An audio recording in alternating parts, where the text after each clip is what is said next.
बहुत समय पहले गंगा नदी के किनारे बसा था सुंदर गांव हरियाली नगर। इस गांव में रहते थे मेहनती किसान, दुकानदार और सभी लोग बड़े सीधे साधे थे। गांव में सबसे ज्यादा सम्मान पाने वाला था एक किसान, विजय प्रताप है। सरला, देखो कितनी अच्छी फसल हुई है। इस साल गेहूं के दाने सोने जैसे चमक रहे हैं। हाँ, भगवान का शुक्र है। आपकी मेहनत और ईमानदारी का फल मिला है। पापा, आप हमेशा कहते हैं कि मेहनत और सच्चाई से कमाया गया पैसा ही सुख देता है।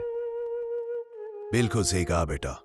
झूठ और धोखे से कमाया गया पैसा कभी टिकता नहीं। इसी समय शहर से आया एक व्यापारी नरेश वर्मा।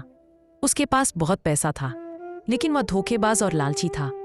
वह हमेशा लोगों को धोखा देकर अपना फायदा करता था। नमस्कार भाइयों, मैं दूसरे गांव से आया हूं। नरेश वर्मा है मेरा नाम। सुना है आपके गांव में बहुत अच्छी फसल होती है। हाँ साहब, हमारे यहाँ की फसल बहुत अच्छी होती है। विजय प्रताप भाई सबसे अच्छे किसान हैं। नरेश गांव घूमते घूमते विजय के खेत तक पहुंच जाता है।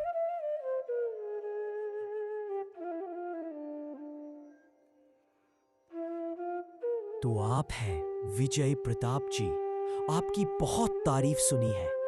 नमस्कार साहब, आइए बैठिए। क्या सेवा कर सकते हैं आपकी? मैं आपकी पूरी फसल खरीदना चाहता हूं। नाम है नरेश वर्मा। यह तो बहुत अच्छी बात है। आप क्या भाव देंगे?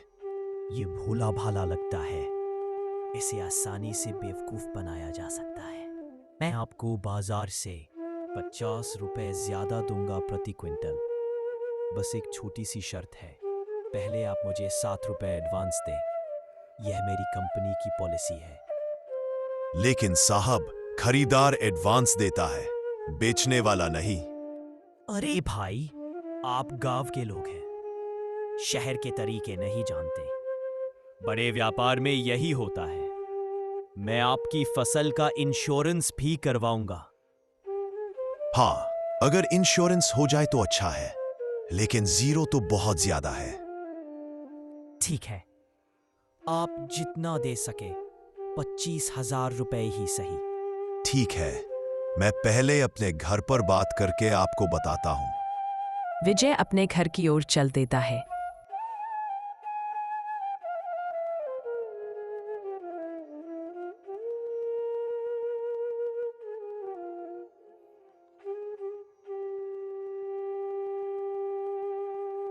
सरला, वो व्यापारी अपनी फसल अच्छे दाम पर खरीद रहा है और कह रहा था कि एडवांस देना पड़ेगा। क्या करूं?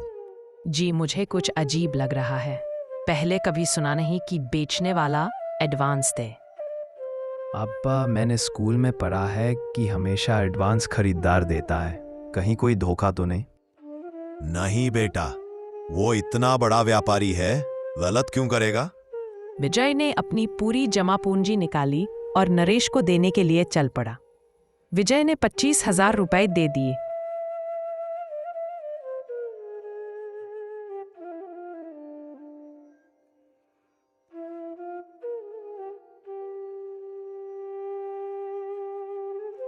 बहुत अच्छा विजय जी, अब मैं कल अपने ट्रक भेजूंगा फसल लेने के लिए। कल? अभी तो फसल काटी भी नहीं है। अरे हाँ, मैं भूल गया। 1 हफ्ते बाद आऊंगा। आप फसल तैयार रखिए।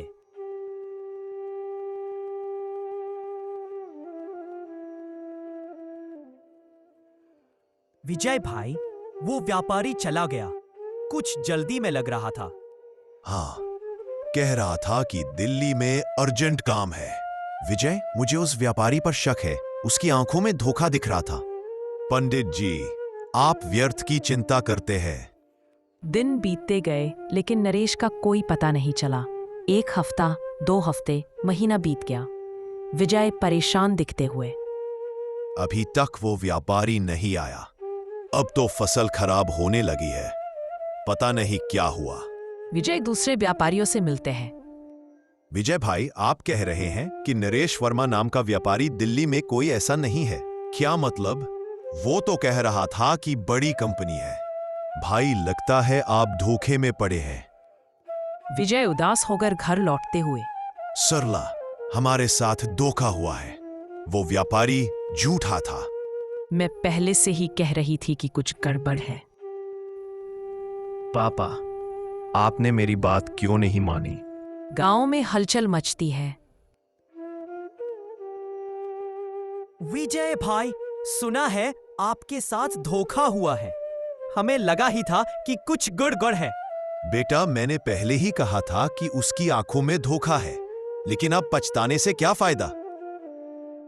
विजय की फसल बर्बाद हो गई। परिवार की आर्थिक स्थिति खराब हो गई। मैंने बहुत बड़ी गलती की है। लालच में पड़कर अपनी मेहनत की कमाई गंवाई है, लेकिन अब हार नहीं मानूंगा। सब पापा, आप परेशान मत होइए। मैं पढ़ाई छोड़कर आपकी मदद करूंगा। नहीं बेटा, तुम पढ़ाई जारी रखो। मैं फिर से मेहनत करूंगा। विजय फिर से कड़ी मेहनत शुरू करता है। इस बार वह और भी सतर्क होता है। इस बार मैं केवल विश्वसनीय व्यापारियों से ही डील करूंगा। पहले पूरी जांच परख करूंगा। नई फसल लहलहाती है। विजय खुश दिखाई देते हैं। एक नया व्यापारी आता है, राकेश मेहरा।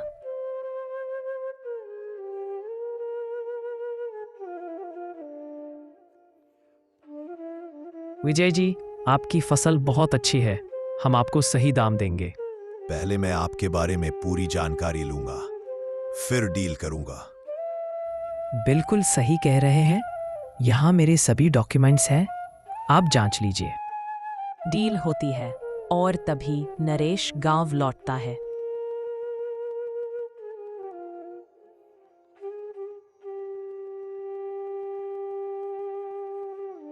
विजय जी, मैं वापस आया हूँ।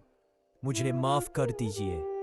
तुम्हारी हिम्मत कैसे हुई यहां वापस आने की? भाई, मैं बहुत पछता रहा हूँ। मेरे साथ भी धोखा हुआ है। अरे धोखेबाज, तूने विजय भाई को बर्बाद कर दिया था। मैंने कई लोगों को धोखा दिया था, लेकिन अब मेरे साथ भी वैसा ही हुआ है। मेरा सब कुछ चला गया। तुम्हारे साथ जो हुआ वो तुम्हारी करनी का फल है। मैं आपको आपके पैसे लौटाना चाहता हूँ। मेरे पास एक गहना है, उसे बेचकर पैसे दूंगा। सुनिए, इसकी हालत देखिए। शायद सच में पछता रहा है। मैं जानता हूं कि इसने मुझे धोखा दिया है, लेकिन अगर मैं इसे माफ नहीं करूंगा तो मेरे और इसमें क्या फर्क रहेगा? मैं तुम्हें माफ करता हूं, लेकिन एक शर्त है। कोई भी शर्त मंजूर है। तुम्हें वादा करना होगा कि अब कभी किसी को धोखा नहीं दोगे, और जिन लोगों को धोखा दिया है उन सब से माफी मांगनी होगी। मैं वादा करता हूं, मैं अपनी जिंदगी बदल दूंगा। तुमने धर्म का पालन किया है, भगवान तुम्हारा भला करेगा। नरेश गांव में ही एक छोटी दुकान खोलता है और ईमानदारी से व्यापार करने लगता है। भाई साहब, यह चावल बिल्कुल शुद्ध है। अब मैं कभी मिलावट नहीं करता। अब आपके यहाँ से सामान लेने में डर नहीं लगता। विजय की मेहनत फिर रंग लाती है। विजय और नरेश मिलकर गांव के विकास की योजना बनाते हैं। गांव में एक नया व्यापारी आते हुए, लेकिन इस बार सब सावधान।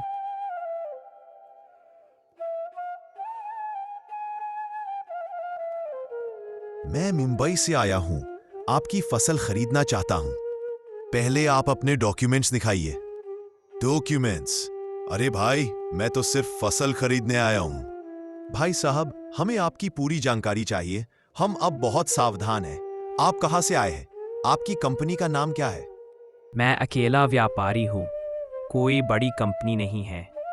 लेकिन आप इतनी बड़ी मात्रा में फसल क्यों खरीदना चाहते हैं? मैं दूसरे शहरों में बेचता हूं। रुकिए, मैं इसे जानता हूं। यह भी वैसा ही धोखेबाज है जैसा मैं था। मनोहर को देखकर वह व्यापारी भागने लगता है।